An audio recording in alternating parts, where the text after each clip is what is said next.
to sa TikTok shop. Baunan siya, pero pang sandwich lang talaga. Lagay na natin tong sinil natin na sandwich. Kailangan lang nakaayos yung rubber. There. Ayan yung itsura niya. Pang sandwich talaga siya. At least hindi bulky. Kasi ibang baunan ni Kitty, ang laki. Tapos kung sandwich lang laman. Oh, diba? Oh. Ang liit, sobra. Pwede mo siyang shoot sa bag. Tapos sealed yung sealed yung sandwich and reusable pa siya. Hindi siya yung parang sandwich bag na, diba? Hello, environment. Ayan.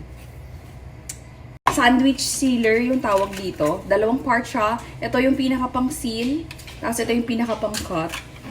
Tapos, yan. Ilalagay muna natin there.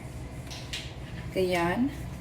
And then, yan. On top of each other. And then you just press it like that. Ako, pinupush ko pa para mas clean yung cut niya.